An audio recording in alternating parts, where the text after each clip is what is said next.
আসসালামু আলাইকুম। কেমন আছেন সবাই? আবার আপনাদের সামনে এসেছি। কিছু বিষয় নিয়ে আলাপ করব আজকে। কিছু হয়তো প্রশ্ন আপনারা করবেন কমেন্টে, প্রশ্নের উত্তর দিব। তো আজকে একজন বিসিএস ক্যাডার কর্মকর্তার মুখ থেকে আপনারা জানতে পারবেন কেন আপনাদের অবশ্যই বিসিএস দেয়া উচিত সবার।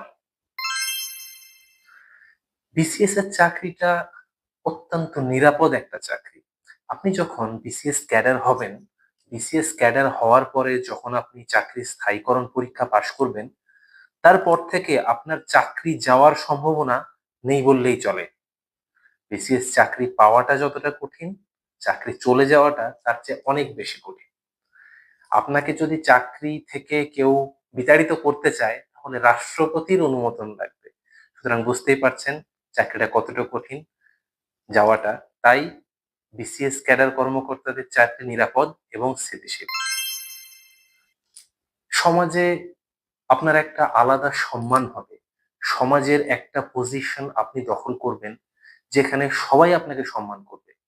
আপনাকে একজন বিসিএস কর্মকর্তা হিসাবে সবাই একটা অন্য নজরে দেখবে। অন্য যেকোনো কর্মকর্তারা ১ম শ্রেণীর কর্মকর্তা বলেন বা ২য় শ্রেণীর কর্মকর্তা বলেন, এখন অবশ্য ১ম, ২য় শ্রেণী বলে না। আপনি নবম গ্রেডের কর্মকর্তা বা ১০ম গ্রেডের কর্মকর্তা হন অন্য যেকোনো অধিদপ্তরের। কিন্তু যখন আপনি একজন বিসিএস ক্যাডার কর্মকর্তা হবেন, তখন মানুষজন আপনাকে অন্য নজরে দেখবে। যদি আপনার উপজেলা লেভেলে পোস্টিং হয়, তখন দেখবেন যে উপজেলায় অনেক কর্মকর্তা থাকে ১ম শ্রেণীর কর্মকর্তা। তাদের থেকে আপনাকে একটু আলাদা করে দেখবে। এবং আপনি জেলা লেভেলে বা বিভাগীয় লেভেলে যদি পদায়ন পান, অবশ্যই দেখবেন যেকোনো জায়গায় যাবেন, সব জায়গায় একটা সম্মান আপনার থাকবে। তাই সামাজিক প্রতিপত্তি, মর্যাদার জন্য বিসিএস ক্যাডার চাকরি অবশ্যই আপনার জন্য। বিসিএস ক্যাডার কর্মকর্তাদের বিভিন্ন ধরনের সুযোগ সুবিধা আছে। যেমন আপনি যদি উচ্চশিক্ষা অর্জন করতে চান, তাহলে সরকারের বিভিন্ন ওয়েবসাইট, যেমন সরকারি যদি পাবলিক অ্যাডমিনিস্ট্রেশন মিনিস্ট্রির যে ওয়েবসাইটটা আছে মোপা, বা প্রধানমন্ত্রীর কার্যালয়ের যে ওয়েবসাইটটা আছে পিএম এর ওয়েবসাইট আছে সেখানে, এছাড়াও অনেক ওয়েবসাইটে আপনার বিভিন্ন সরকারি স্কলারশিপের অফার থাকে। তো আপনার যদি উচ্চশিক্ষা অর্জনের ইচ্ছা থাকে, সেটা আপনার পঠিত বিষয়ের উপরে হতে পারে, বা আপনার যদি যেই চাকরি করেন সেই চাকরি সম্বলিত হতে পারে। এমনও হতে পারে আপনার অধিদপ্তর বা আপনার মন্ত্রণালয় আপনাকে স্কলারশিপ দিতে পারে। তাই আপনার নিজস্ব জবের ক্ষেত্রে আপনার জবটাকে আরেকটু পরিমার্জন করার জন্য, নিজের সেলফ ডেভেলপমেন্টের জন্য আপনি বিভিন্ন ধরনের স্কলারশিপ পাবেন। মাস্টার্স, এমফিল, পিএইচডির জন্য স্কলারশিপ পাবেন। এছাড়াও বিসিএস ক্যাডারদের বিভিন্ন দেশ ভ্রমণের সুযোগ থাকে। বিভিন্ন ওয়ার্কশপ বা সেমিনারে অংশগ্রহণের জন্য আপনাকে আপনার মন্ত্রণালয়, আপনার দপ্তর বিভিন্ন দেশে পাঠাতে পারে। এটা ক্যাডার বিভিন্ন ক্যাডারের ক্ষেত্রে বা বিভিন্ন উম বিভিন্ন ক্যাডারে এটা আসলে ভিন্নতা রয়েছে। কোনো ক্যাডারে একটু বেশি সুযোগ পায়, কোনো ক্যাডারে একটু কম সুযোগ পায়, বা কোনো ক্যাডারে, আর যদি আপনি ফরেন অ্যাফেয়ার্স ক্যাডারে হন, তাহলে তো আপনার সরাসরি চাকরিই হবে বিদেশে। সুতরাং বিভিন্ন সুযোগ সুবিধা বিসিএস ক্যাডার কর্মকর্তাদের রয়েছে। বিসিএস ক্যাডার হওয়াটা অত্যন্ত চ্যালেঞ্জিং একটা চাকরি। যদি আপনি বিসিএস ক্যাডার হওয়ার পরে পরবর্তী চাকরির ধাপগুলো বলেন, যেমন পুলিশ বলেন, প্রশাসন বলেন, বা আয়কর বলেন, বা অডিট বলেন, বা আপনি কাস্টমস বলেন, বিভিন্ন ক্যাডারে আপনি কিছু চ্যালেঞ্জ ফেস করবেন।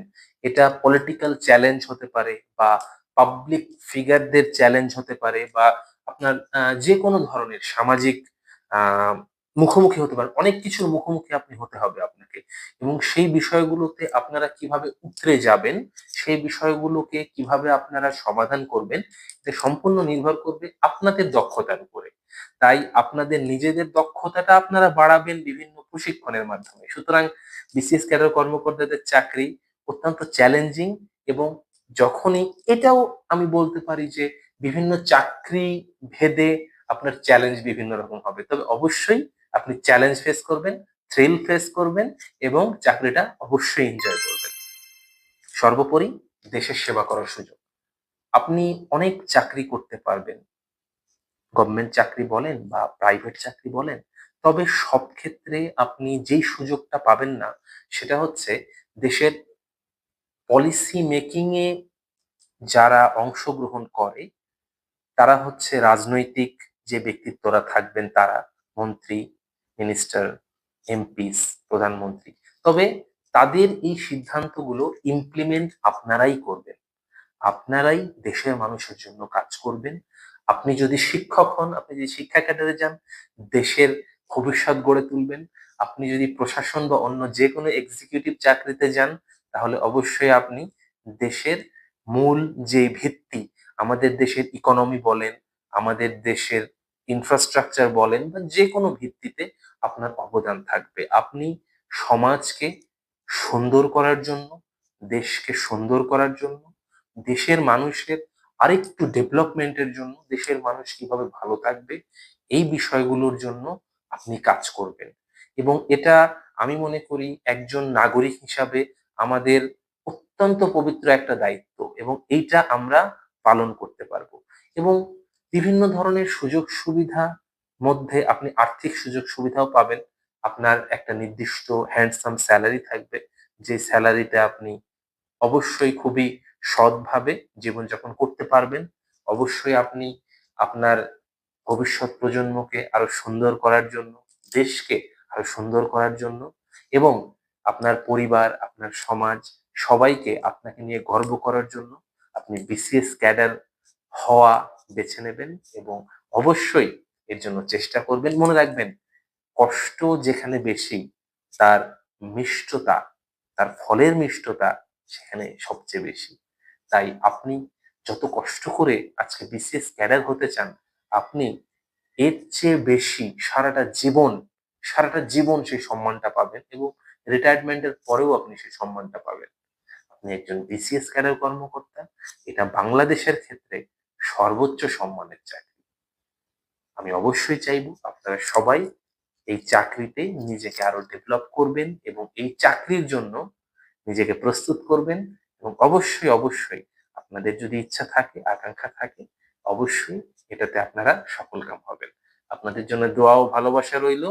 অসংখ্য ধন্যবাদ। ভালো থাকবেন। অপেক্ষা করুন পরবর্তী ভিডিওর জন্য। ধন্যবাদ।